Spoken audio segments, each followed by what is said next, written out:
Hi, John Perillo here at Perillo.com, www.perillo.com. I always forget that, so Heather made me say that first. Okay. Today we got a little video. We're going to show you how to use the belt squat as a diagnostic tool.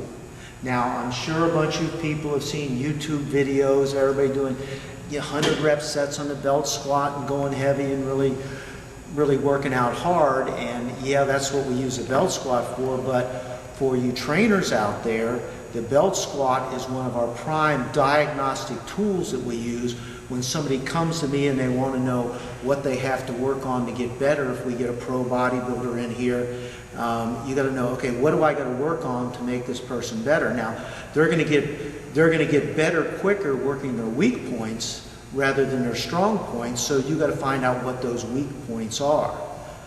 So one of the best tools we have to do that is the belt squat. Now, the nice thing about the belt squat, we can push you to your limits and overload you and do it safely. Okay, with the belt squat, we can hook, and we have Nate, we're just going to do a simple demonstration here, but we can hook Nate up to it. And one of the things we do when we do the belt squat is first we check their mental acuity, see how they handle it. And one of the things I'm big on to make somebody stronger, okay, is increasing your Golgi tendon reflex threshold. That's where your tendons stretch when you have a lot of weight on them and they shut the muscle down. That's one of your main limiting factors in how much strength you have, other than just the size of your muscle. So everybody can go out and feel that. Go run as fast as you can. You can put more effort into it, but you just can't go faster. And a lot of times those people that are naturally strong can actually run fast because they have a little higher of a Golgi tendon reflex threshold. Okay, another thing we can do with the belt squat, so we can overload him. We can put on a couple hundred more pounds than he can do by himself, and we can work him all the way through the full range of motion safely being spotted, and we can go, he'll get about halfway down and just lose all his strength, but we'll bring him all the way down, bring him all the way up, and work that and stretch those tendons, and that threshold goes way up very quickly. Okay, another thing we can do is, another thing that limits your strength is getting the whole muscle to fire at once.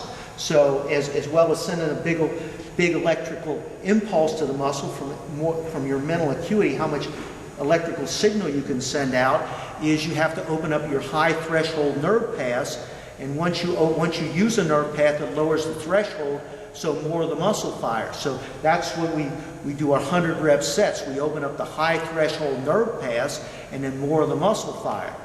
And at the same time, we can check as we're doing our heavy sets and our high rep sets, we can check both the person's mental acuity, their Golgi tendon reflex threshold, how their tendons take the weight and their muscle takes the weight.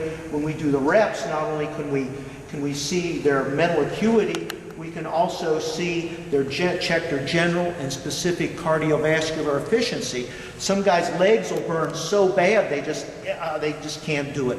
Some people they'll be going, their legs will be fine, but they'll run out of breath. Well, the guy whose legs burn so bad that he can't go anymore, he has to do more reps.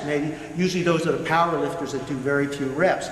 A lot of times, or the person that just can't get enough oxygen in doing the rep set, well, we have them go out and do just general, run around the block, and all of a sudden they get a lot stronger because their general cardiovascular efficiency improves.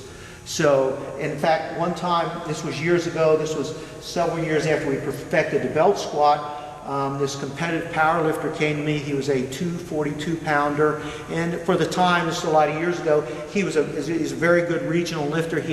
For 3 years, he had a 600-pound competitive squat, and he couldn't get it above that. Well, 3 months of working just the heavy overloads and then the high rep sets on the belt squat, in 3 months at the next competition, he got a 740. Because we worked both the Golgi tendon reflex threshold and the high threshold nerve paths, so we made more of the muscle fire at once. He was tickled to death. So that got him up to the next level. So we're gonna show you what we do. We're gonna have Nate we're gonna just hook you up in here and show you how we use the belt squat. We even do the warm-up reps spotted. So Nate, if you want to take a seat on the weight, and you got to be careful because this weight can actually fall over. It's just sitting on the carriage. So the trainee sits on the weight. We cross the straps through the weight, bring them up the back. Now you got to do this right. So okay. Now there's even little tricks you can do here on making sure that the belt follows the contour of his leg. When we get the big guys that think they're the big strong guys, all you have to do is, and they're kind of putting all the girls down when we get mixed groups doing it. All you have to do is twist the belt a little bit and put it in wrong, and then when the big guy stands up with 500 pounds, it digs into his leg and he whines, and you call him a pussy and say, well, the girls aren't whining, what's your problem? So anyway, so for you trainers, there's little tricks you can do. Okay, Nate, get your right stance. Put your feet in the right position. Now here's how you line it up. Sit down. You line your heels up with your shoulders. So here's your shoulders. His heels should be right lined up with his shoulders. And you know Nate, we're using Nate, and he's a trainer here. Sit forward. And we use him for demo, but Nate's competed in a couple contests and done well, but Nate hasn't actually trained real hard for a few years. So he doesn't like to do belt squats. He just kind of keeps in shape and keeps talking about, yeah, I'm going to get it back. I'm going to be one of the best lightweights there. Yeah, well, Nate, you got to train real hard to do that. But we're still going through those mental things. Finally, when Nate gets the spirit back, he actually will be a good lightweight. Okay, so now here's what we do. Stand up. Now, usually we do this with more spotters. We're doing this when there's no people in gym, so we're not distracted. So the spotter always stays here. Go ahead, stand up. And then spotter staying in there, somebody pulls the carriage, okay? And all reps are spotted, okay? You grab the front of the belt. Okay, go ahead down. And nice and deep, straight up, squeeze. Okay, Nate has really good squat form, and you do the reps with knees. Okay, so we use 20 reps to warm up with. We usually go up a plate. These are cut plates. You usually get them out of it real quick. These are 100-pound plates. We'll do, go ahead, stand up. We do 20 reps to warm up. Put another plate on 15. Another plate on 300 pounds, we do 12. And then at 400 pounds, we'll do, if it's a girl or a guy that's really not that well developed, and we'll usually do as many reps as both you and your spotters can do. We have a spotter under each arm, the main spotter, and then sometimes a spotter on each leg too. And then for the big guys, we've got another plate there that weighs 140 pounds, and that gives us up to 540.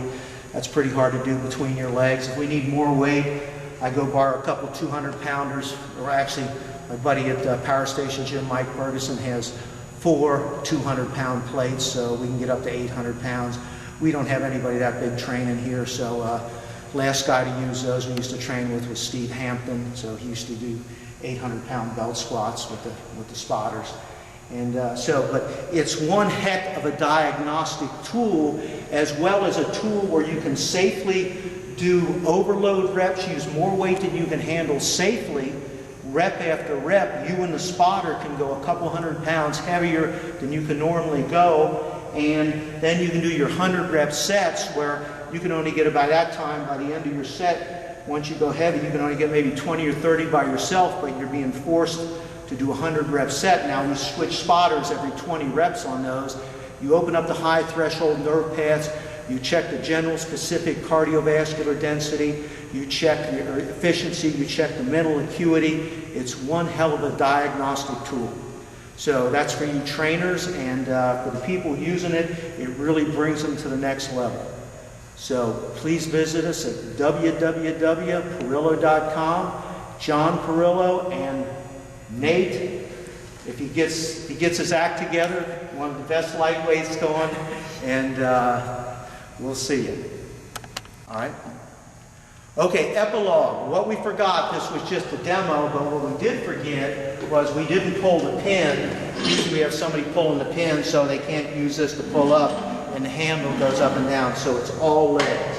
So that's a little epilogue we had to put in here to make sure that you don't think that we leave the handle in the same spot. No, we make it as difficult as possible.